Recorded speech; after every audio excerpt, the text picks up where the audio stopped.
بسم الله الرحمن الرحيم.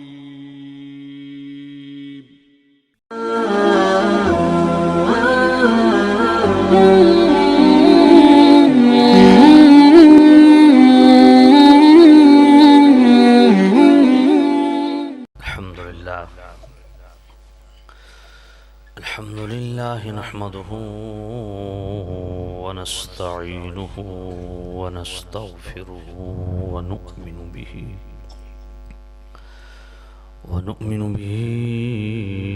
ونتوكل عليه ونعوذ بالله من شرور أنفسنا ومن سيئات أعمالنا. من يهده الله فلا مضل له ومن يضلله فلا هادي له. ونشهد أن سيدنا ومولانا محمدا عبده ورسوله. أما بعد فأعوذ بالله من الشيطان الرجيم. بسم الله الرحمن الرحيم. محمد رسول الله والذين معه أشداء على الكفار رحماء بينهم تراهم ركعا سجدا يبتغون فضلا من الله ورضوانا. سيماهم في وجوههم من أثر السجود ذلك مثلهم في التوراة ومثلهم في الإنجيل كزرع أخرج شطأه فآزره فاستغلظ فاستوى على سوقه يعجب الزراع ليغيظ بهم الكفار. آمنت بالله صدق الله العلي العظيم.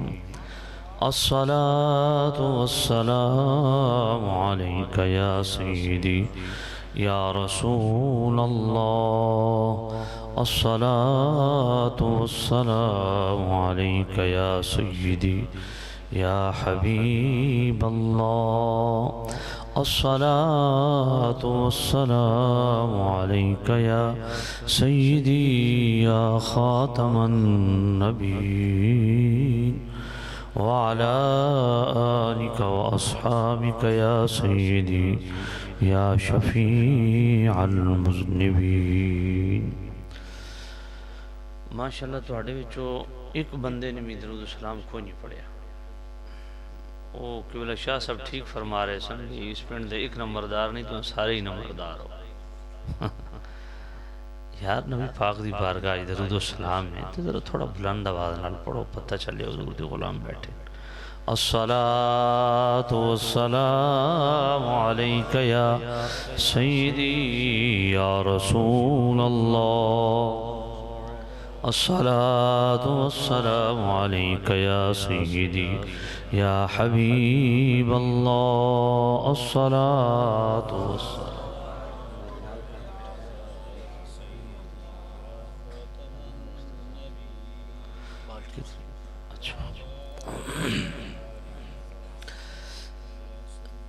انتہائی واجب الاحترام سامع نزید شام بزرگوں دوستوں عزیزوں مقتدر محتشم حضرات، بالخصوص صدر مجلس حضرت قبلہ پیر طریقت رہبر شریعت پیر سید علی مسقط شاہ صاحب،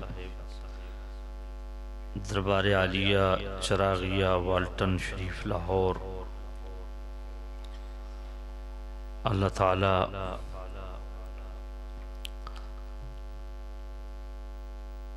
آپ دا تشریف لے آنا میرے واسطے بھی آپ واسطے بھی باعث سے برکت بنائے.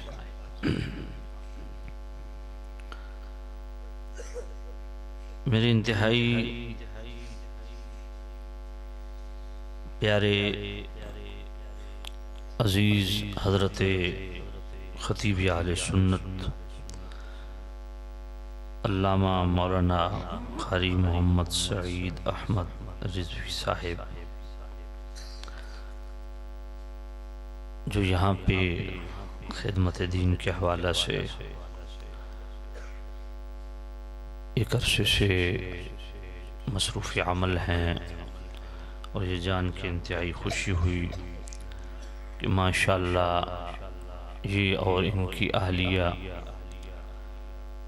اس علاقے کے بچے اور بچیوں کو قرآن مجید پڑھا رہے ہیں۔ اللہ تعالیٰ ان کی ان محنتوں کو قبول و منظور فرمائے۔ آپ احباب نے ہمارے عزیز نقیب محفل سے بھی سماعت فرما لیا کہ حضرت قبلہ علامہ برادر محتشم مشفق و مہربان حضرت علامہ مولانا پیر سید ظہیر احمد ہاشمی صاحب دامت برکاتہم القدسیہ، آپ نے شان مولا علی کرم اللہ تعالی وجہہ الکریم اس پہ خوبصورت بیان فرمایا۔ انتہائی جید عالم اور قادر الکلام خطیب ہیں۔ آپ نے بڑی شفقت فرمائی کہ آپ نے مختصر وقت میں بڑا خوبصورت انداز اپناتے ہوئے امیر المؤمنین مولا المسلمین سیدنا و مولانا علی المرتضی کرم اللہ تعالی وجہہ الاسناء آپ کے فضائل و مناقب آپ احباب کے سامنے رکھے۔ میرا موضوع آپ جان گئے ہیں، شان صحابہ ہے، اور جس طرح نقیب محفل صاحب نے میرا تعارف بریلی شریف کے حوالہ سے کرایا ہے، تو جہاں بھی پاکان امت کا ذکر ہوتا ہے تو چونکہ میں اعلی حضرت والا ہوں تو میں ضرور اس بات کا اہتمام کرتا ہوں کہ شان صحابہ کے ساتھ ساتھ شان اہل بیت کا بھی بیان ہو۔ وقت چونکہ بڑا مختصر ہے، میں 1 گھنٹہ آپ کے سامنے حاضر ہوں۔ حصول برکت کے لیے بشمول مولا علی تمام اہل بیت اطہار کے لیے ایک حدیث پاک بطور برکت آپ کی خدمت میں عرض کرتا ہوں، کیونکہ میرے سیدی اعلی حضرت امام اہل سنت مجدد دین و ملت الشاہ امام احمد رضا رحمۃ اللہ تعالی علیہ فتاوی رضویہ شریف کی 23ویں جلد صفحہ 471 پہ فرماتے ہیں، سنی کی نشانی یہ ہے جب بھی وہ پاکان امت کا ذکر کرتا ہے صحابہ اور اہل بیت کا اکٹھا ذکر کرتا ہے۔ تو اعلی حضرت کے اس فتوے پہ عمل کرتے ہوئے میں آپ کی خدمت میں جامع الترمذی کتاب المناقب حدیث نمبر 3799 پیش کرتا ہوں۔ کریم رؤوف الرحیم نبی صاحب اللہ صلی اللہ علیہ وسلم نے فرمایا، میرے کریم رؤوف الرحیم نبی صاحب اللہ صلی اللہ علیہ وسلم کا ارشاد ذرا دل کے کانوں سے سنیے گا، توجہ میری طرف رکھیے گا، آپس میں باتیں نہ کریں، بڑی مہربانی ہوگی۔ احب اللہ لما یغزوکم من نعمہ، نبی پاک نے فرمایا اللہ سے محبت کرو اس سبب سے کہ وہ تمہیں نعمتیں عطا فرماتا ہے۔ سب سے زیادہ محبت کا حقدار جو ہے وہ اللہ کی ذات ہے۔ صحابہ سے بڑھ کے، آل بیت سے بڑھ کے، انبیاء سے بڑھ کے، نبی پاک سے بھی بڑھ کے جس سے محبت کرنی ہے وہ اللہ کی ذات ہے۔ والذین آمنوا اشد حبا للہ، یہ سپرلیٹو ڈگری ہے، فرمایا سب سے زیادہ محبت اللہ سے، شدید ترین محبت اللہ سے کرو۔ وَأَحِبُّونِي بِحُبِّ اللَّهِ، اور نبی پاک نے فرمایا مجھ سے محبت کرو اللہ کی محبت کی وجہ سے۔ وَأَحِبُّوا أَهْلَ بَيْتِي لِحُبِّي، اور میرے اہل بیت سے محبت کرو میری محبت کی وجہ سے۔ تو نتیجہ کیا نکلا کہ اہل بیت سے محبت نبی پاک سے محبت ہے اور نبی پاک سے محبت خدا سے محبت ہے تو یقین کر لیجئے اہل بیت کی محبت فرض ہے۔ اور اہل بیت بھی سارے، اس پہ میرا 2 گھنٹے کا خطاب ہے، آپ سوشل میڈیا پہ چیک کر سکتے ہیں، جس میں میں نے دلائل سے ثابت کیا حضور کے والدین بھی اہل بیت ہیں، ازواج مطہرات بھی اہل بیت ہیں، نبی پاک صاحب اللہ صلی اللہ علیہ وسلم کے بیٹے، حضور کی بیٹیاں، حضور کے نواسے، حضور کی نواسیاں، حضور کی جو چچا ایمان لائے، جو پھوپھیاں ایمان لائیں، بنو ہاشم کا ہر وہ فرد جو ایمان لایا، اور میرے مولا حسن اور مولا حسین کی صبح قیامت تک جو صحیح العقیدہ اولاد ہے، سب اہل بیت ہے۔ تو سامعین عزیز شم، اہل بیت کی محبت فرض ہے، اور صرف یہ تیرے میرے پہ فرض نہیں ہے، یہ صحابہ پہ بھی فرض ہے۔ محبت کی بات آئی ہے تو ایک حدیث پاک، چونکہ میرا موضوع ہی شان صحابہ ہے تو صحابہ کے حوالے سے بھی عرض کر دوں، یہی جامع الترمذی ہے، یہی کتاب المناقب ہے، حدیث نمبر 3888 ہے۔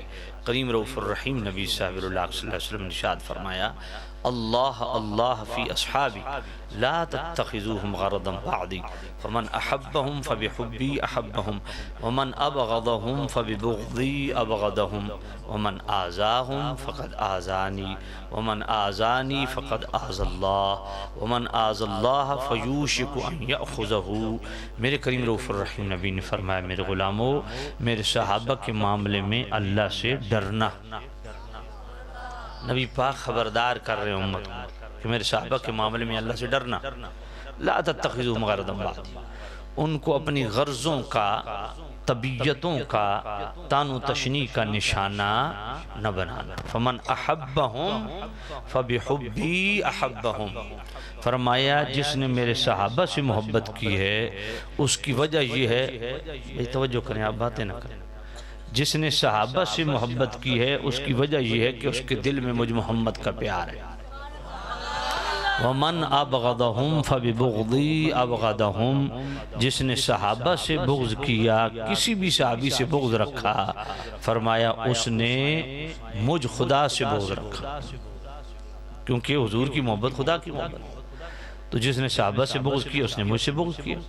وَمَنْ آذَانِي فَقَدْ آذَ اللَّهِ، جس نے صحابہ کو اذیت دی اس نے مجھے اذیت دی، جس نے مجھے اذیت دی اس نے اللہ کو اذیت دی۔ وَمَنْ آذَ اللَّهَ فَيُوشِكُ أَنْ يَأْخُذَهُ، فرمایا جس نے اللہ کو اذیت دی ان قریب اللہ تعالیٰ اسے اپنی گرفت میں لے لے گا۔ تو نتیجہ کیا نکلا کہ صحابہ کی محبت بھی فرض ہے۔ بولیے، صحابہ کی محبت بھی فرض ہے، اور پھر صرف تیرے میرے پہ فرض نہیں ہے، اہل بیت پہ بھی صحابہ کی محبت فرض ہے۔ جب نبی پاک اہل بیت کی محبت کا تذکرہ کر رہے تھے اس وقت تو اور میں وہاں نہیں تھے، صحابہ تھے، تو صحابہ پر اہل بیت کی محبت فرض ہے۔ تو جب صحابہ کی محبت کا حضور تذکرہ کر رہے تھے اس وقت بھی تو اور میں نہیں تھے، اس وقت اہل بیت وہاں سننے والے تھے، تو اہل بیت پہ بھی صحابہ کی محبت فرض ہے۔ تو صحابہ کی محبت اہل بیت پہ فرض ہے، اہل بیت کی محبت صحابہ پہ فرض ہے، اور ہم سنی ہیں، ہم پہ بھی دونوں کی محبت فرض ہے۔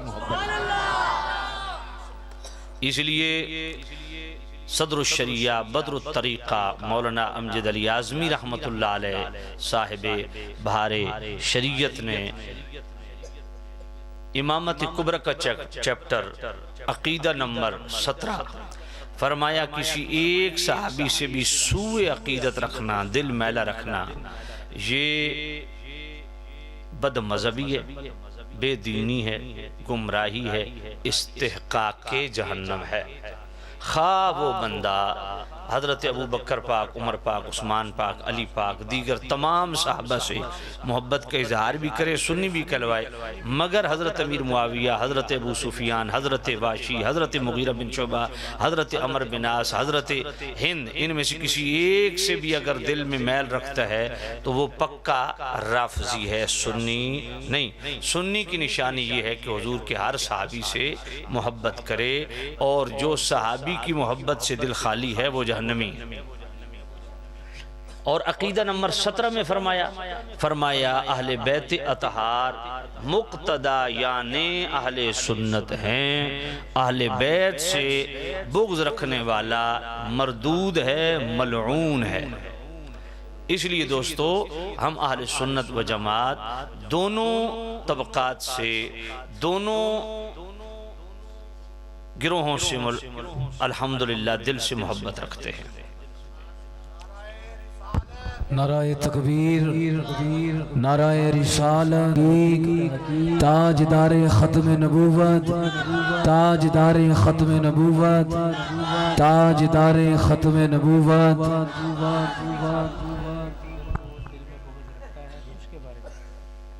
سامعین عزیز شام توجہ فرمانا، قبلہ شاہ صاحب فرماتے ہیں اگر کوئی سید جو ہے وہ کسی صحابی سے بغض رکھے تو حکم شرع سب کے لیے برابر ہے، ایک بات۔ دوسری بات یہ ہے، ایک بات پلے باندھ لیں، بلکہ میں آپ کو بات سناتا ہوں حضور قبلہ عالم پیر میر علی شاہ رحمۃ اللہ علیہ کے مرشد حضور شمس العارفین سیالوی پاک رحمۃ اللہ علیہ۔ حضور شمس العارفین سیالوی رحمۃ اللہ علیہ حضور قبلہ عالم پیر میر علی شاہ رحمۃ اللہ علیہ کے مرشد گرامی، ان کی مرات العاشقین 28واں باب جو رفافظ کے ٹائٹل سے ہے، صفحہ 138، حضور پیر سیال لجپال شمس العارفین سیالوی پاک رحمۃ اللہ علیہ سے پوچھا گیا کہ ایک سید صاحب ہیں جو باقی تمام صحابہ سے محبت کے اظہار کرتے ہیں، لیکن حضرت امیر معاویہ رضی اللہ تعالیٰ عنہ کے نام آئے تو بگڑ جاتے ہیں۔ تو میرے حضور شمس العارفین سیالوی پاک رحمۃ اللہ علیہ نے فرمایا ان سید صاحب کا ایمان ناقص ہے، کامل ایمان تب ہوگا جب حضور کے ہر صحابی سے محبت رکھے گا۔ فرمایا اس کی وجہ یہ ہے کہ وہ سید صاحب یہ سمجھ رہے ہیں کہ چونکہ مولا علی اور حضرت امیر معاویہ ان کی آپس میں جنگیں ہوئی ہیں، تو فرمایا وہ جنگیں ازرو عناد نہیں ہوئی ہیں، ازرو اجتہاد ہوئی ہیں۔ تو اس لیے ایک بات پلے باندھ لیں، جو بھی کسی صحابی سے بغض رکھے وہ بد مذہب ہے، بے دین ہے، اس سے اجتناب برتنا چاہیے۔ اب چونکہ وقت تھوڑا ہے تو میرے شان صحابہ اس پہ میں نے چند آیات آپ کی خدمت میں تلاوت کرنی ہے، تو میں امید کرتا ہوں کہ آپ ذرا تھوڑا ساتھ دیں گے۔ میں جامع الترمذی کی حدیث نمبر 2641 پہلے آپ کو سنا دوں۔ نبی پاک نے فرمایا میری امت جو ہے نا، ان کا معاملہ بالکل بنی اسرائیل جیسا ہے۔ فرمایا بالکل بنی اسرائیل کے برابر میری امت چلے گی، ایسے برابر جیسے جوتے برابر ہوتے ہیں، 1 انچ کا بھی فرق نہیں ہوتا۔ فرمایا میری امت اور بنی اسرائیل کی امت اس طرح برابر ہے، یعنی یہاں تک برابر ہے۔ نبی پاک نے فرمایا اگر بنی اسرائیل میں کسی بدبخت نے اپنی ماں کے ساتھ زنا کیے ہے تو ایسے بدبخت میری امت میں بھی ہوں گے جو اپنی ماں کے ساتھ بدکاری کریں گے، یعنی اس حد تک حضور نے فرمایا، یعنی بنی اسرائیل کی ہر برائی جو ہے وہ اس امت میں پائی جائے گی۔ اب نبی پاک صاحب اللہ صلی اللہ علیہ وسلم آگے فرماتے ہیں جس طرح بنی اسرائیل میں فرقہ بندی تھی میری امت میں بھی فرقہ بندی ہوگی۔ فرمایا میری امت میں بنی اسرائیل کے 73 فرقے تھے، میری امت میں 72 فرقے، بنی اسرائیل کے 72 فرقے تھے، میری امت میں 73 فرقے ہوں گے۔ کلہم فی النار الا ملۃ واحدہ، سارے کے سارے جہنمی ہوں گے، ایک فرقہ جنتی ہوگا۔ یا نبی اللہ اس فرقہ جو جنتی ہے اس کی نشانی کیا ہے؟ ما انا علیہ و اصحابی، فرمایا جو میرے اور میرے صحابہ کے طریقے پہ۔ بات پلے پڑی ہے کہ نہیں پڑی؟ تو اس سے پتہ چلا، اب میں آپ سے ایک بات پوچھتا ہوں، یہ حدیث بھی صحیح ہے، حدیث بھی ابو داؤد شریف میں بھی ہے، سنن نسائی میں بھی ہے، مستدرک الصحیحین میں بھی ہے، میں نے جامع الترمذی سے پڑھی ہے۔ میرے نبی نے فرمایا جو جنتی فرقہ ہے، سب سے پہلے تو اس سے یہ پتہ چل گیا کہ اس امت میں فرقہ بندی ہے، فرقے بنیں گے۔ کوئی زور لگا لے، ٹانگیں اوپر کر لے، فرقہ بندی اس امت سے ختم نہیں ہو سکتی، کیونکہ میرے نبی نے فرما دیا۔ سوال یہ ہے کہ ہم نے کس فرقے کا ساتھ دینا ہے، یہ بھی ذہن میں رکھیں۔ کہتے نہیں ہم فرقہ بندی میں نہیں پڑھتے، ہم صرف مسلمان ہیں۔ تو بھائی حضور فرقوں کی ہی بات کر رہے ہیں جن میں سے 72 فرقوں کو جہنمی قرار دے رہے ہیں، ایک فرقے کو ناجی قرار دے رہے ہیں، جنتی قرار دے رہے ہیں۔ تو اس کا مطلب ہے ایک فرقے کے ساتھ ہونا پڑے گا جو ہدایت یافتہ فرقہ ہے۔ یا نبی لو اس کی نشانی کیا ہے؟ فرمایا ما انا علیہ و اصحابی، جو میرے اور میرے صحابہ کے طریقے پہ ہوگا۔ اچھا یہ مجھے بتائیں ما انا علیہ پہ حدیث ختم کیوں نہیں ہوئی؟ یہ و اصحابی کیوں فرمایا؟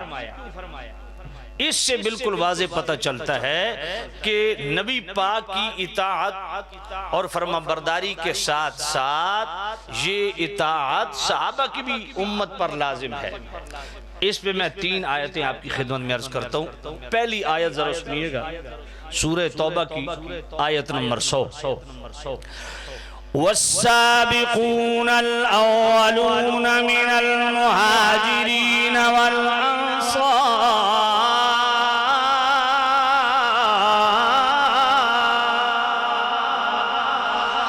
والذين اتبعوهم بإحسان رضي الله عنهم ورضوا عنه وأعد لهم جنات تجري تحتها الأنهار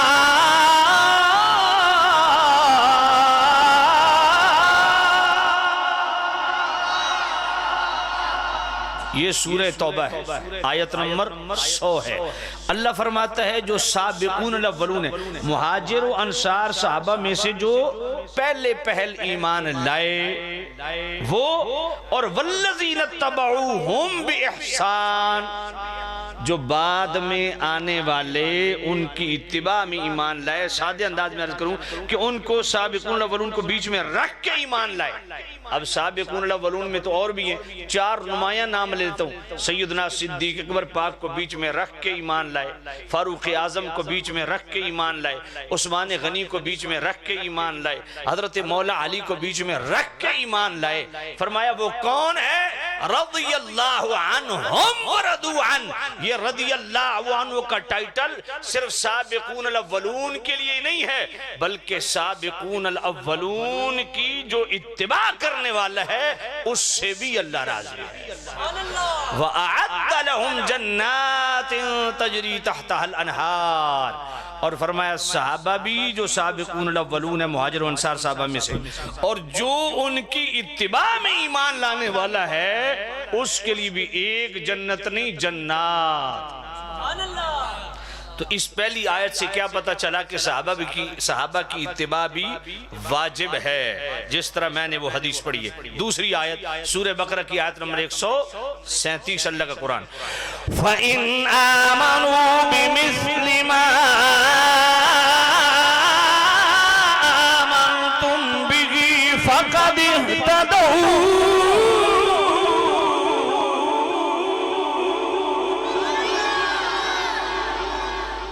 اللہ فرماتا ہے جب تم صحابہ جیسا ایمان لاؤ گے نا تو ہدایت پا جاؤ گے۔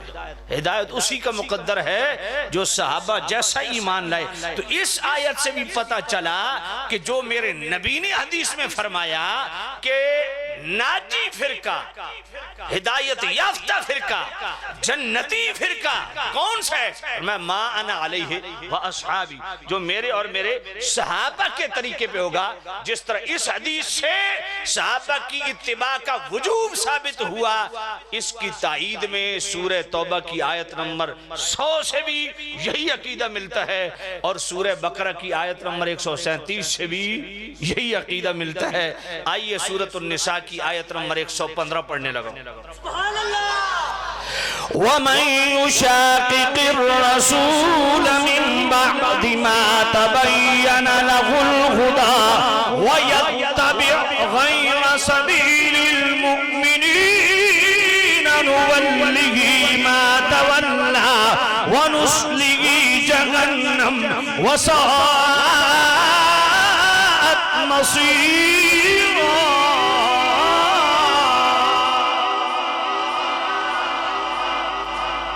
اب اس پہ ذرا غور کر، فرمایا جو رسول کے حکم کے خلاف کرے، جو میرے رسول کے خلاف چلے، من بعد ما تبین لہ الہدی، ما بعد اس کے کہ ہدایت کا راستہ اس پہ کھل چکا، ہدایت اس پہ آشکار ہو چکی۔ آگے کیا فرمایا؟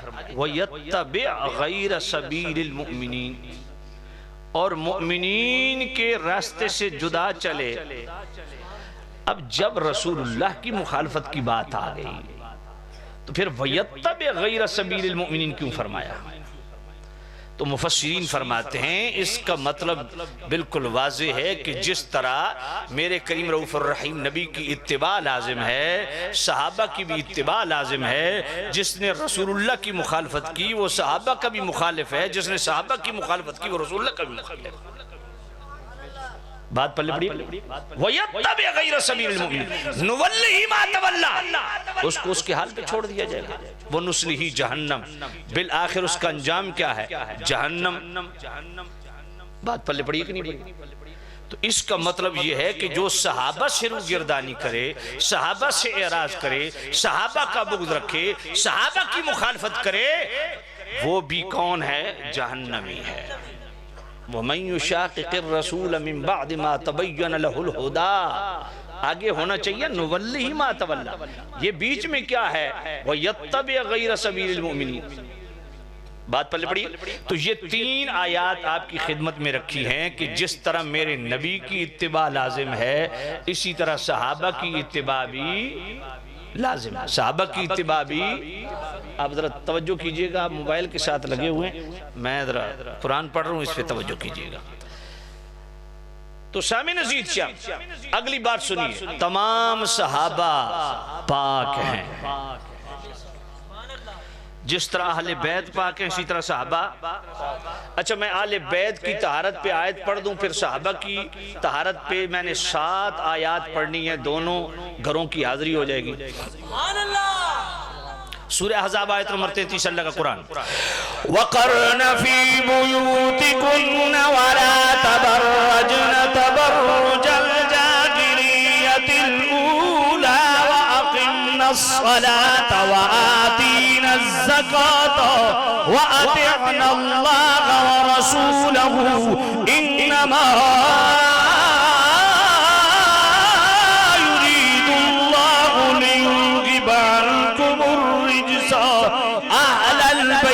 وَيُطَهِّرَكُمْ تَطْهِيرًا۔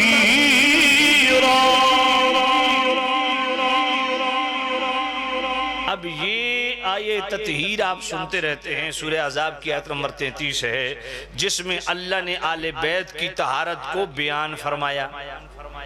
توجہ ہے نا آپ؟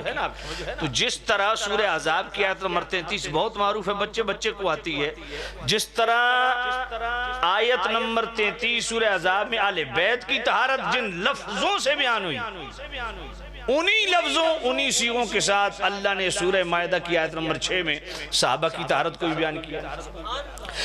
ما يريد الله ليجعل عليكم من حرج ولكن يريد ليطهركم وليتم نعمته عليكم لعلكم تشكرون۔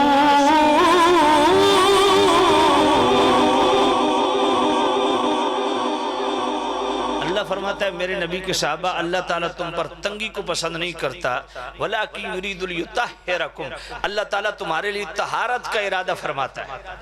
اچھا لطف کی بات دیکھیں، جب آل بیت کی طہارت کو بیان کیا، لِيُذْهِبَ عَنْكُمُ الرِّجْسَ أَهْلَ الْبَيْتِ وَيُطَهِّرَكُمْ تَطْهِيرًا، طہارت پہ آیت ختم ہے۔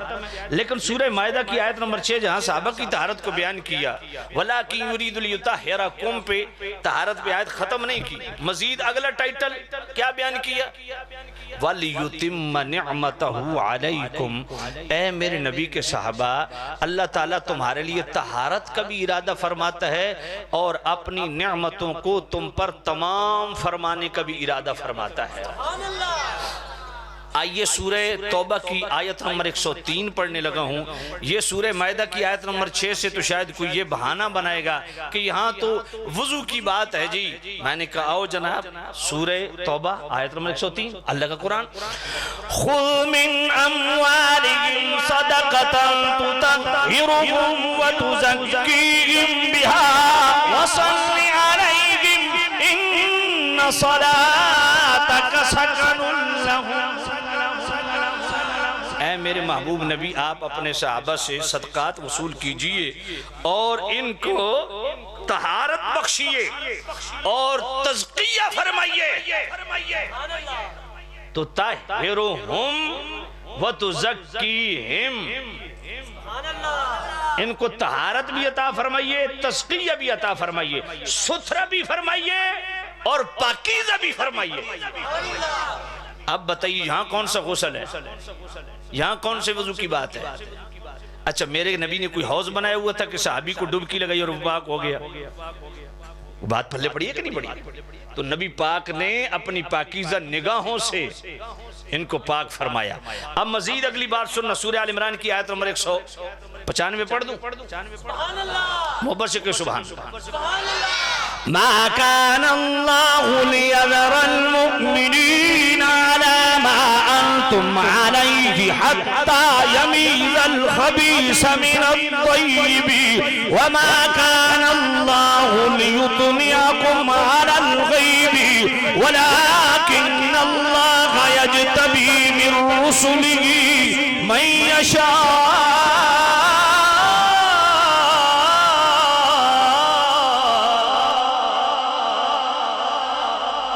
بڑی خاص آیت ہے۔ اللہ فرماتا ہے میری شان نہیں کہ میں پاک اور پلید کو اکٹھا رکھوں۔ صحابہ کے اندر صحابیت کے ٹائٹل سے کچھ منافق گھسے ہوئے تھے جو صرف رپورٹیں لینے کے لیے آتے تھے۔ اللہ فرماتا ہے میرے نبی کے صحابہ میں تمہیں اس حال پہ نہیں چھوڑوں گا جس حال پہ تم ہو، پاک اور پلید اکٹھے رہ رہے ہیں، میں پلیدوں کو پاکوں سے الگ کروں گا۔ تو مالک پاکی پلیدی کا تعلق تو دل سے ہے، اس کا تعلق تو غیبت سے ہے۔ اب جو حضور کے علم غیب سے انکار کرتے ہیں وہ ذرا توجہ فرما لیں، شاید توجہ ہے نا آپ کی؟ ایمان کا تعلق کس سے ہے؟ قلبی کیفیت سے، بولیے تو صحیح۔ کفر اور شرک کا تعلق تو یہ تو جناب والا باطن میں ہے، کون مومن ہے کون منافق ہے۔ اللہ فرماتا ہے وَمَا كَانَ اللَّهُ لِيُطْلِعَكُمْ عَلَى الْغَيْبِ، اس کا تعلق غیب کے ساتھ ہے، پر میں نے اس غیب پہ اپنے نبی کو مطلع فرما دیا۔ اب کیا اس آیت پہ میرے نبی نے عمل کیا یا نہیں؟ بولو کیا یا نہیں کیا؟ میرے نبی نے ایک ایک منافق کو اٹھایا، اخرج فلاں بن فلاں منافق، اخرج فلاں بن فلاں منافق، جتنے منافق تھے ان کو الگ کر دیا۔ صدیق اکبر کو اٹھایا، فاروق اعظم کو، عثمان غنی کو، مولا علی کو، دیگر صحابہ کو۔ اچھا اس آیت کا حکم جب نازل ہوئی صرف اس وقت تک تھا یا صبح قیامت تک ہے؟ صبح قیامت تک ہے۔ اب نبی پاک نے برابر اس پہ عمل کیا۔ اب جو بعد میں صحابہ حضور کے محبت میں، اس حلقہ محبت میں، حلقہ اسلام میں حضور کے دامن سے وابستہ ہوئے، حضرت ابو سفیان ہیں، حضرت امیر معاویہ ہیں، حضرت عمر بن عاص ہیں، حضرت واشی ہیں، حضرت مغیرہ بن شعبہ ہیں، حضرت عمر بن عاص، یہ جتنے بعد میں آئے، تو کیا نبی پاک نے ان کو دھتکار دیا یا سینے سے لگایا؟ بولو۔ اچھا نبی پاک نے یہ کیوں نہیں فرمایا کہ اللہ تعالیٰ نے مجھے حکم دے رکھا ہے پاک اور پلید کو اکٹھا نہیں رکھنا، تو جو پلید تھے میں نے ان کو بھگایا ہے، تو تمہارے اندر وہ طہارت نہیں اس لیے تم بھی جاؤ؟ ایسا کیا حضور نے؟ اگر ان کو ساتھ رکھا تو اس کا مطلب یہ ہے کہ حضور ان کو بھی پاک سمجھتے تھے، تبھی حضور نے قبول فرمایا۔ چلو میں ذرا اس کو کربلا شریف سے حل کر دیتا ہوں۔ صحیح حدیث جو جناب والا مسند احمد کے اندر بھی ہے، مستدرک السیان کے اندر بھی ہے، دلائل النبوہ کے اندر بھی ہے، تہذیب التہذیب کے اندر بھی ہے، دیگر اور کئی کتب حدیث میں موجود ہے۔ حضرت ابن عباس رضی اللہ تعالیٰ عنہ فرماتے ہیں کہ میدان کربلا میں جنگ لگی ہوئی ہے اور میں اپنے گھر میں آرام کر رہا ہوں، تو خواب میں میں نے کیا دیکھا؟ حضرت ابن عباس کون ہے؟ حضور کے سگے چچا کے بیٹے ہیں۔ جو لوگ تانا دیتے ہیں جی صحابہ ساتھ نہیں گئے تھے، تو میں نے کہا اہل بیت کیوں نہیں گئے تھے؟ یہ بھی تو اہل بیت میں سے تھے۔ بھئی بات سیدھی سی ہے، مولا حسن جنگ کرنے گئے، مولا حسین جنگ کرنے گئے ہی نہیں تھے۔ بات پلے پڑی ہے کہ نہیں پڑی؟ وہ تو گھیر کے ظلمن آپ کو شہید کیا گیا۔ تو سامع عزیز شام حضرت ابن عباس فرماتے ہیں میں نے خواب میں دیکھا اشعثا اغبارا بیدہی کارورت فیہا دمن، میں نے نبی پاک صاحب اللہ صلی اللہ علیہ وسلم کو اس حال میں دیکھا کہ گرد مبارک حضور کی زلفوں کے بوسے لے رہا تھا، اور میں نے دیکھا حضور کے ہاتھ میں ایک شیشی ہے، فیہا دمن، اس میں خون ہے۔ فقلت بأبی انت و امی ما ھذا، میں نے عرض کیا میرے ماں باپ پہ قربان ہوں، اس میں کیا ہے؟ قال ھذا دم الحسین و اصحابہ، فرمایا اس میں حسین اور اس کے ساتھیوں کا خون ہے، ولم ازل التقطہ منذ اليوم، اور میں صبح سے اکٹھا کر رہا ہوں۔ پہلے تو جو حضور کی حاضر و ناظر کا انکار کرتے ہیں وہ بھی ذرا سن لیجئے گا۔ اب میرے کریم، یہ حدیث بھی صحیح ہے جو میں پڑھ رہا ہوں، چلو میں ساتھ دوسری حدیث جامع ترمذی کی وہ بھی صحیح ہے، وہ بھی ساتھ ملا دیتا ہوں۔ حضرت سلمہ فرماتی ہے میں ام المومنین ام سلمہ کے پاس گئی تو وہ رو رہی ہیں، تو میں نے پوچھا کیوں رو رہی ہیں؟ فرمایا میں نے ابھی حضور کو خواب میں دیکھا بکا کرتے ہو، رأیت رسول اللہ صلی اللہ علیہ وسلم فی المنام یبکی وعلی رأسہ ولحیتہ التراب، حضور کے سر مبارک اور داڑھی مبارک میں گرد پڑا ہوا تھا۔ فقلت ما لک یا رسول اللہ، میں نے عرض کیا یا نبی اللہ یہ کیا حال ہے؟ قال شہدت قتل الحسین آنفا، حضور نے فرمایا میں حسین کی قتل گاہ سے ابھی ہو کے آ رہا ہوں۔ اب ذرا توجہ کرنا دیانتداری کے ساتھ، پوری دیانتداری کے ساتھ، یہ دونوں حدیثیں میں نے آپ کے سامنے پڑھی ہیں اور دونوں حدیثیں صحیح ہیں، دونوں حدیثیں، یہ ویڈیو بن رہی ہے، دونوں حدیثیں صحیح ہیں۔ پہلی حدیث حضرت ابن عباس والی، وَلَمْ أَزَلْ أَلْتَقِطُهُ مُنْذَ الْيَوْمِ، حضور نے فرمایا میں صبح سے کربلا سے یہ اٹھا رہا ہوں، خون اکٹھا کر رہا ہوں۔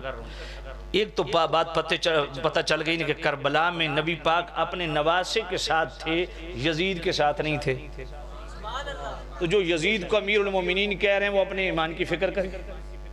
دوسری بات یہ ثابت ہوگی وَلَمْ أَزَلْ أَلْتَقِطُهُ مُنْذَ الْيَوْمِ، حضور فرماتے ہیں میں صبح سے یہ خون اکٹھا کر رہا ہوں، تو اس صحیح حدیث سے پتہ چلتا ہے حضور کربلا میں موجود۔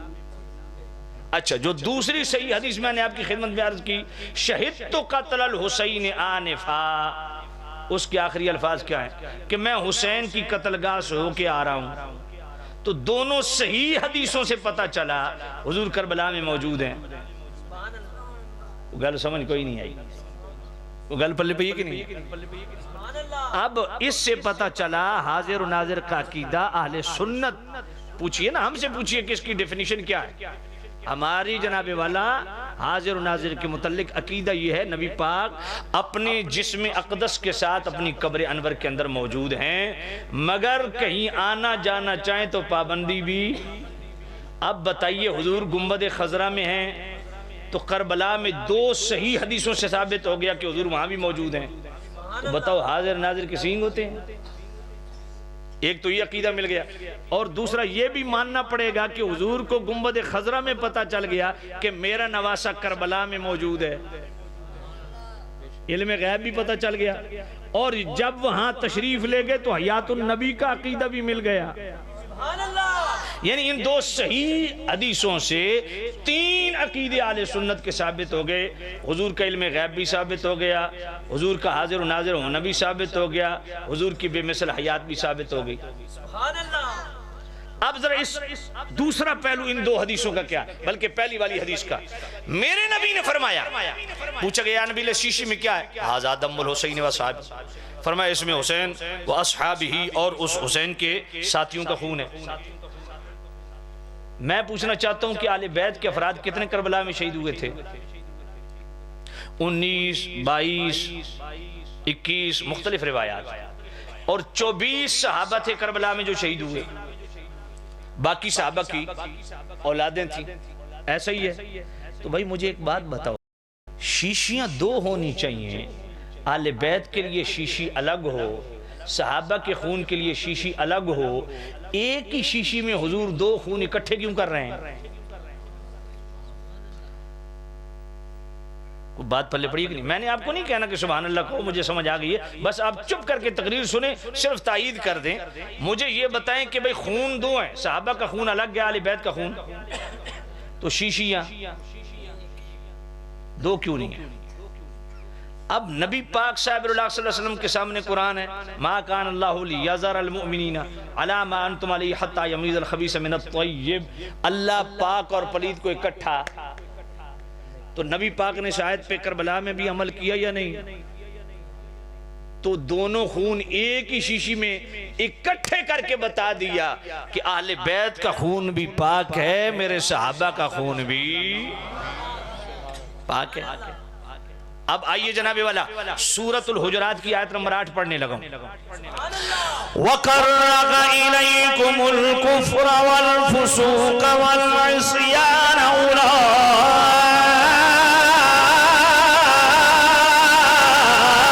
هُمُ الرَّاشِدُونَ فَضْلًا مِّنَ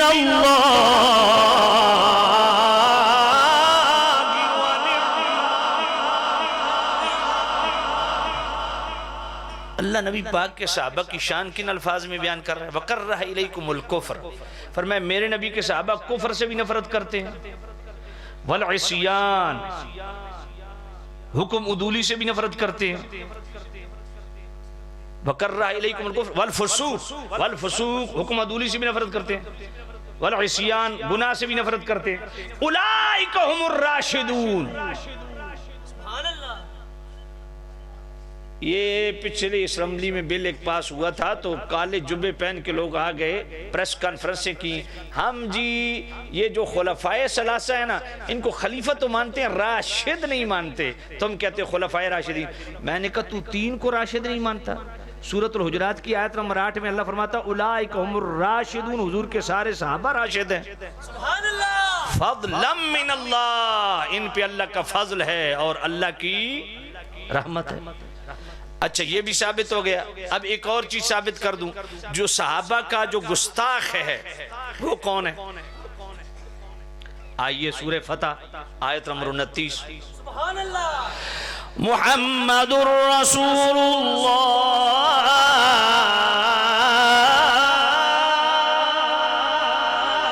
والذین معه اشداء علی الکفار رحماء بینہم تراہم رکعا سجدا یبتغون فضلا من اللہ ورضوانا سیماہم فی وجوہہم من اثر السجود ذلک مثلہم فی التوراة ومثلهم في الإنجيل كزرع أخرج شطأه فآزره فاستوى على سوقه يعجب الزراع ليغيظ بهم الكفار۔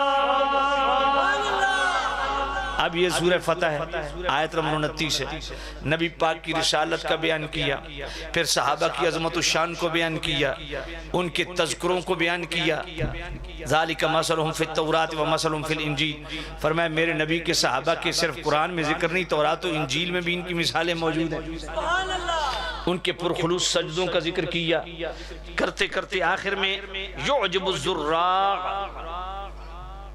یہ جو مزیرے ہوتا ہے، یہ جو فصل اگاتا ہے، کتنی محنت سے گوڑیاں کرتا ہے، پانی لگاتا ہے، حفاظت کرتا ہے، جب فصل پھلتی پھولتی ہے تو وہ کسان دیکھے کتنا خوش ہوتا ہے۔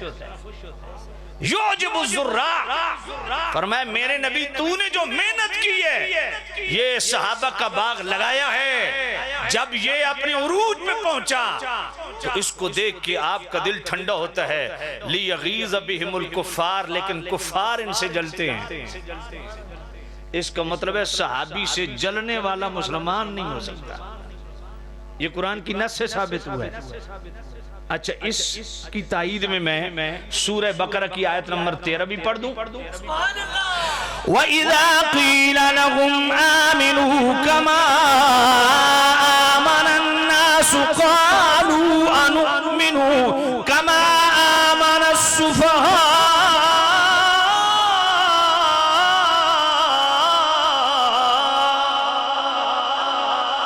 أَلَا إِنَّهُمْ هُمُ السُّفَهَاءُ وَلَكِنْ لَا يَعْلَمُونَ۔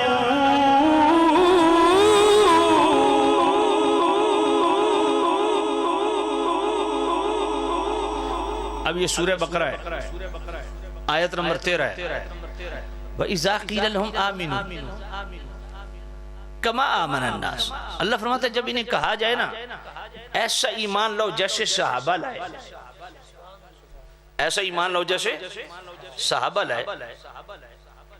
قالوا انؤمن کما آمن السفہاء، تو آگے سے یہ کہتے ہیں ہم ایسا ایمان لائے جیسے احمق ایمان لائے.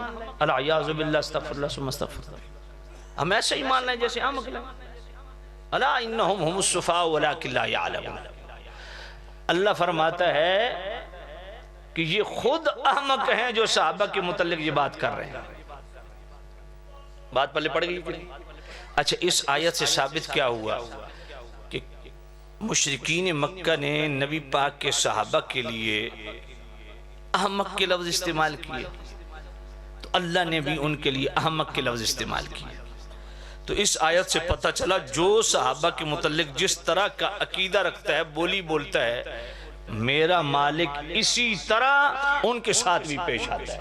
تو پتہ چلا جو صحابہ کو احمق کہے وہ خود احمق ہے، جو صحابہ کو کافر کہے وہ خود کافر ہے، جو صحابہ کو فاسق کہے وہ خود فاسق ہے، جو صحابہ کو بےایمان کہے وہ خود بےایمان ہے، جو صحابہ کو جہنمی کہے وہ خود جہنمی ہے، جو صحابہ کو جنتی کہے وہ خود جنتی ہے. سبحان اللہ. بات پلے پڑی کہ نہیں؟ اس لیے قرآن کے مطابق اپنا ایمان بناؤ. محبت سے کو سبحان اللہ. تو کتنی آیات سے میں نے آپ کی خدمت میں عرض کر دیا، اور پھر دیکھو سبحان اللہ. اللہ کا قرآن پڑھ دوں. ذرا سورہ فتح کی آیت نمبر 26 پڑھی اللہ کا قرآن. سبحان اللہ. وَأَلْزَمَهُمْ كَلِمَةَ التَّقْوَى وَكَانُوا أَحَقَّ بِهَا وَأَهْلَهَا.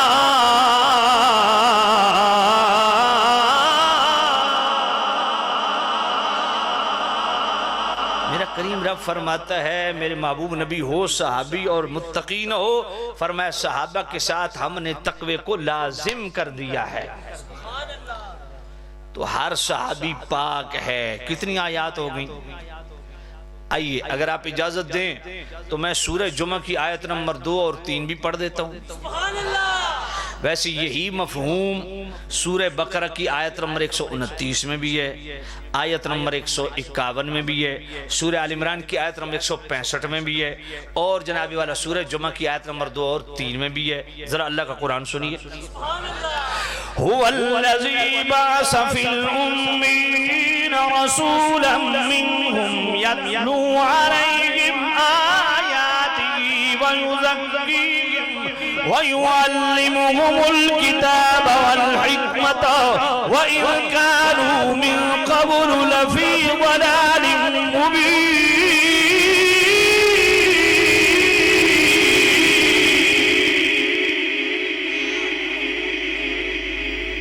حضور کی بعثت کا مقصد کیا ہے؟ حضور دنیا میں کیوں تشریف لائے؟ فرمایا میرا محبوب نبی اس لیے تشریف لایا کہ تمہیں قرآن کی آیتیں سنائے، وَيُزَكِّيهِمْ، اور تمہیں پاک فرمائے، تمہارا تزکیہ فرمائے. ایمان سے بتاؤ میرے نبی کا مشن ہی یہی ہے، میرے نبی کی تعلیمات ہی یہی ہیں، میرے نبی کی فکر عالی یہی ہے. حضور کی بعثت کا مقصد، تشریف آوری کا مقصد ہی یہی ہے کہ حضور طہارت اور پاکیزگی کی خیرات تقسیم کرنے آئے، پاک کرنے آئے. مجھے بتاؤ جو صبح و شام حضور کے قدم و چرنوں میں بیٹھے ہیں وہ پاک نہیں ہوئے تو اور کون ہوا ہے؟ پاک ہیں یا نہیں؟ سبحان اللہ. محبت سے کہو سبحان اللہ، اور پیار سے کہو سبحان اللہ. یہ وہ ہستیاں ہیں کہ ابھی دنیا سے گئی نہیں، اللہ نے مغفرت کی سند پہلے دے دی ہے. سورہ توبہ کی آیت نمبر 74 پڑھو اللہ کا قرآن. فَإِنْ آمَنُوا وَالَّذِينَ هَاجَرُوا وَجَاهَدُوا فِي سَبِيلِ اللَّهِ وَالَّذِينَ آوَوا وَنَصَرُوا أُولَئِكَ هُمُ الْمُؤْمِنُونَ حَقًّا.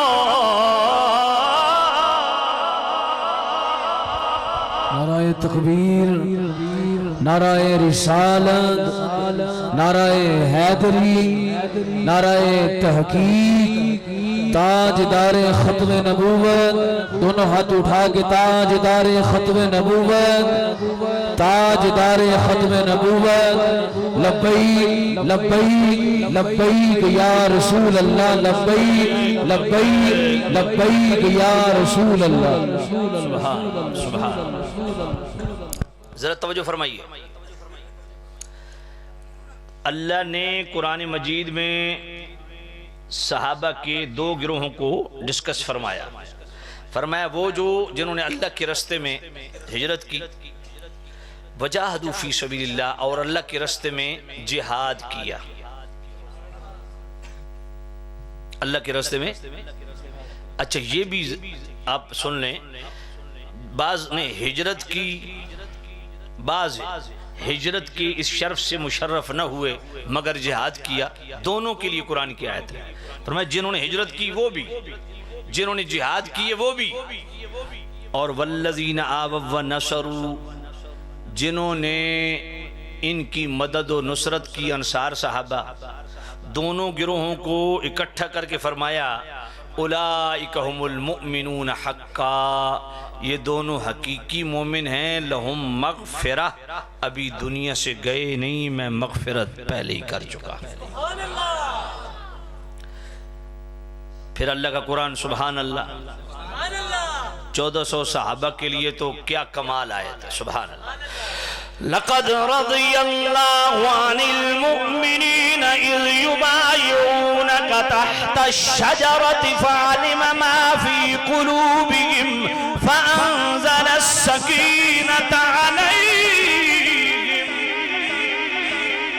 اب یہ 1400 صحابہ وہ ہیں جنہوں نے حدیبیہ کے مقام پہ کریم رؤوف الرحیم نبی صاحب اللہ صلی اللہ علیہ وسلم کے ہاتھ میں ہاتھ دیا، تو اللہ نے فرمایا تحقیق میں ان سے راضی ہو چکا۔ اللہ نے ان کی رضا کا باقاعدہ اعلان فرمایا، اور اے اللہ اکبر، فعلم ما فی قلوبہم نے تو کنے کھڑا کر دیتا رہا۔ فرمایا کوئی بے ایمان نہ سمجھے بے اتو تو بیعت کیتی ہے یا کسی لالچ تو بیعت کیتی ہے، نہیں، فعلم ما فی قلوبہم، اللہ ان کے دل کی طہارت کو جانتا ہے کہ انہوں نے میرے محبوب نبی آپ کی بیعت کی ہے، دل سے کی ہے، اس لیے فانزل السکینۃ علیہم، ان کے دل پاک ہیں، اس لیے میں ان پر سکینت نازل کرتا ہوں۔ بات پلے پڑی ہے کہ نہیں پڑی؟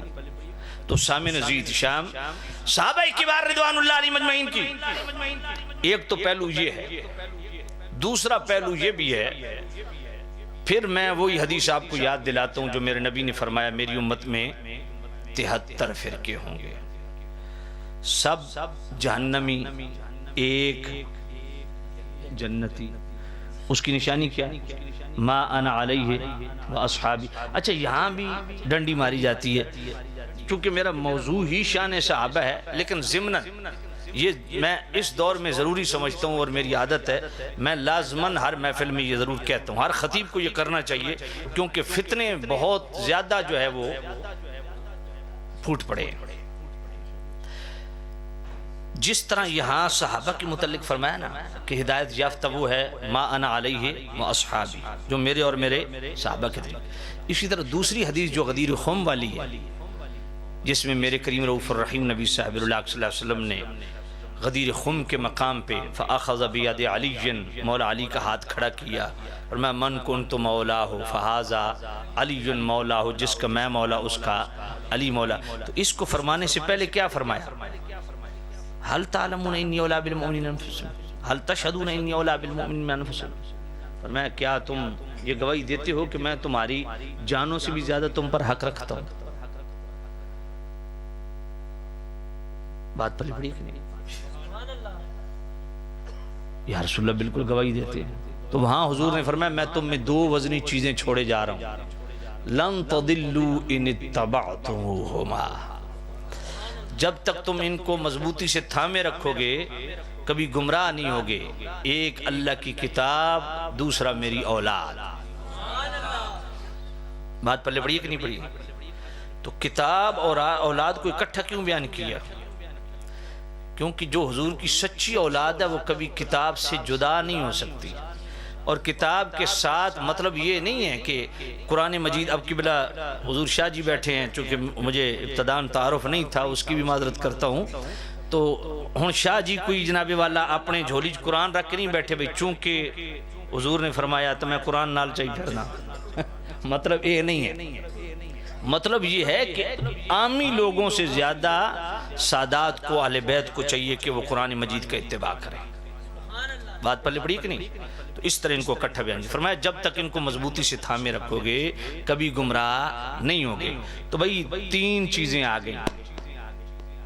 عموماً میں نے ایک دو ذاکروں کو سنا، میں یہ ادھر گیا ہوا تھا منکیرہ کی طرف خطاب کرنے، گور والا ایک جگہ ہے، 6 محرم خطاب تھا میرا، تو ساتھ ان کی مجلس ہو رہی تھی۔ اب وہ جناب میں یعنی ایک ہی دیوار تھی، میں اس مکان میں ٹھہرا ہوا تھا اور وہ سمجھو کہ ان کی مجلس ہو رہی۔ اب وہ مجلس میں بیان کرتے ہوئے بڑے تمطراق لہجے میں کہتے ہیں دیکھو نبی پاک نے فرمایا 2 چیزیں وزنی، ایک اللہ کی کتاب، دوسری میری اولاد، تیسری شے کوئی نہیں۔ بس اے جڑا اس جملہ بولیا ہوتا واہ واہ واہ واہ واہ واہ واہ واہ واہ، وہ گل پلے نہیں پہ۔ یعنی یہ بےایمانی ہے، خباثت ہے، بددیانتی ہے، خیانت ہے۔ تیسری شے کوئی نہیں، یہ کس طرف اس کا اشارہ تھا؟ صحابہ کی طرف اشارہ تھا، سمجھا کرو نا، یہ صحابہ کی تیسری شے کوئی نہیں۔ یہ اہل سنت کا سٹیج ہے، ہم 3 چیزوں کو بیان کر رہے ہیں، قرآن بھی، اہل بیت بھی، اصحاب بھی۔ اب نتیجہ کیا نکلا؟ وہ کبھی گمراہ نہیں ہوگا جو قرآن، اہل بیت، اصحاب کے دامن سے وابستہ رہے گا۔ بات پلے پڑی ہے کہ نہیں پڑی ہے؟ تو سامع عزیز شام، اب وابستگی کا مطلب صرف یہ بھی نہیں ہے، بالکل ان کی محبت فرض ہے، ان کا احترام فرض ہے، مگر اس سے بڑھ کے تعلیمات کے حوالہ سے بھی ضروری ہے کہ ان کے عقائد کیا تھے۔ ما انا علیہ واصحابی، ہم کون ہے جناب ہدایت یافتہ جو میرے اور میرے صحابہ کے طریقے پہ، تو طریقے سے مراد کیا ہے؟ اس میں سب سے پہلے عقائد کو ہم ڈسکس کریں گے۔ اب یا رسول اللہ کا عقیدہ ایسا عقیدہ ہے، میرا خیال ہے اسی سٹیج پہ یا رسول اللہ پہ میں نے بڑا تفصیلی خطاب کیا ہوا ہے، تو وہ ویڈیو حضرت کے پاس موجود ہوگی، وہ آپ سن لینا کہ کون کون سے صحابی نے کس کس مقام پہ مشکل وقت میں یا رسول اللہ کا نعرہ لگایا۔ تو اس کا مطلب ہے صحابہ کے عقیدے پر ہونا یہ سند ہے ہدایت کی۔ انا علیہ واصحابی، اس اینگل سے بھی سمجھیے۔ حضور کے نور و انوار پہ، نورانیت مصطفیٰ پہ میں نے کہیں خطاب کیا ہے؟ وہ کہاں کیا ہے؟ اچھا چلو ٹھیک ہے، وہ تقریباً 3 گھنٹے 45 منٹ کا میرا خطاب ہے نورانیت مصطفیٰ پہ، اور میں نے کثیر اصحاب کبار رضوان اللہ علیہ مجمعین کے جناب والا وہاں دلائل کوٹ کیے، ریفرنسز کوٹ کیے کہ کتنے صحابی ہیں جو حضور کو صرف نور نہیں مانتے بلکہ ایسا نور مانتے ہیں کہ جو ساتھ لگ گیا وہ بھی نور علی نور ہو گیا۔ اور وہ نور ہدایت صرف نہیں، نور حسی مبصر، ایسا نور مصطفیٰ جو چمکتا ہے تو سر کی آنکھ اس کو دیکھتی ہے۔ کتنے صحابہ کے جناب والا دلائل موجود ہیں۔ پھر ظہور کے علم غیب پہ تو باقی کو چھوڑ دیں، صرف بخاری شریف کو پڑھنا شروع کر دیں تو بات ختم ہونے میں نہیں آتی۔ مثال کے طور پہ میں ایک حدیث بخاری شریف دوسری جلد بخاری شریف دوسری جلد 453 راوی حضرت عمر فاخبرنا عن بدء الخلق، حضرت عمر فرماتے ہیں حضور زیب منبر ہوئے اور ہمیں خبریں دینا شروع فرمائیں۔ کہاں سے؟ جب سے رب نے مخلوق کی بنیاد رکھی، وہاں سے بتانا شروع کیا۔ اب سوچنے کی بات یہ ہے کہ نبی پاک صاحب اللہ صلی اللہ علیہ وسلم تو سب نبیوں کے آخر میں تشریف لائے، پہلی امتیں گزر گئیں، پہلے نبی گزر گئے، تو حضور نے سب کی خبریں دی۔ ابتدائے آفرینش سے حضور نے بتانا شروع کیا، تو کہاں تک بتایا؟ حتی دخل اہل الجنت منازلہم و اہل النار منازلہم، آخری جنتی کے جنت میں داخل ہونے تک، آخری جہنمی کے جہنم میں داخل ہونے تک سب کچھ بتا دیا۔ مجھ سے اور تم میں سے کوئی جانتا ہے کہ فلاں فلاں جنتی ہے، فلاں فلاں جہنمی ہے؟ لیکن میرے محبوب نبی کو ایک ایک جنتی کی بھی خبر ہے، ایک ایک جہنمی کی بھی خبر ہے بھائی بخاری شریف ہے کتاب الصلاۃ ہے صفحہ 59 ہے بخاری شریف ہے کتاب الاذان ہے باب الخشوع فی الصلاۃ ہے صفحہ 102 ہے راوی ابو ہریرہ ہیں ذرا دیکھو نا ما انا علیہ واصحابی میرے اور میرے صحابہ کے طریقے پہ ہے تو اس طریق کو بھی لیجئے کہ حضرت ابو ہریرہ فرماتے ہیں حضور مصلی امامت پہ کھڑے ہیں پچھلی صف میں ایک صحابی جو نیا نیا اسلام قبول کیا تعلیمات اسلام سے ابھی کامل واقفیت نہیں تھی نماز میں ان سے غلطی ہو گئی جو ہی میرے نبی نے سلام پھیرا رخ غلاموں کی طرف فرمایا اترون قبلتی ہاؤنا تم کیا سمجھتے ہو کہ میں صرف آگے دیکھتا ہوں فواللہ لا یخفا علی رکوعکم ولا خشوعکم انی لاراکم من وراء ظہری کما ارا بین یدی میرے نبی نے فرمایا مجھے اللہ کی قسم تم میرے پیچھے کھڑے ہوتے ہو میں تمہارے آگے کھڑا ہوتا ہوں مجھے اللہ کی قسم نہ تمہارے رکوع چھپے ہوئے ہیں نہ دل کی کیفیت چھپی ہوئی ہے تو بھئی میں اس طرح عقائد بیان کرنا شروع کر دوں گا تو یہ اتنی طویل بحث ہے جو ختم ہونے میں نہیں آئے گی میرے لیے آج پرابلم یہ ہے کہ میں 24 گھنٹے میں ایک ہی خطاب کرتا ہوں ڈبل خطاب والا کبھی سسٹم رکھا ہی نہیں ہے یہ کھپر کے ایک جگہ ہے شرک پور شریف کے قریب ان ساتھیوں نے 6 مہینے پہلے ٹائم لیا تھا لیکن میں نے اس 2024 کی ڈائری نہیں آئی تھی تو میں نے کہا 2024 کی ڈائری آئے گی تو انشاءاللہ میں لکھ لوں گا تو انہوں نے بعد میں جو ہے وہ رابطہ ہی نہیں کیا تو وہ اتفاق ایسا ہوا کہ حضرت نے اشتہار بھی چھاپ دیا اب ان کا فون آیا جناب اشتہار بھیج دیا تو یہ میں نے کہا یار بندے خدا تم نے بتایا ہی نہیں ہے کہا جی اب تو مجبوری آنا پڑے گا تو پھر مجھے مجبوری یہ ہے کہ میں نے یہاں سے سیدھا وہاں پہنچنا ہے 1 بجے وہاں جا کے میرا خطاب ہے اس لیے جو آپ کی خدمت میں عرض کیا وعدے کے مطابق میرا خیال ہے میں اپنے ٹائم سے زیادہ کیا ٹائم ہے کیا ٹائم کیا ہے 11:25 تو 11:15 بجے میں ٹائم چھوڑنا سی میں 10 منٹ اتنے کر گیا اللہ تعالیٰ میری تے تواڈی حاضری قبول و منظور فرماوے اللہ تعالیٰ اسا سارا دا اپنا بیٹھنا اپنی پاک بارگاہ قبول و منظور فرماوے میں حضور قبلہ شاہ صاحب دا تہ دل نال شکر گزار ہاں آپ تشریف لے آئے اور آپ نے بڑی کرم نوازی فرمائی اور بڑی دیر تک تشریف فرما ہوئے تو میں اجازت منگسا و آخر دعوانا الحمدللہ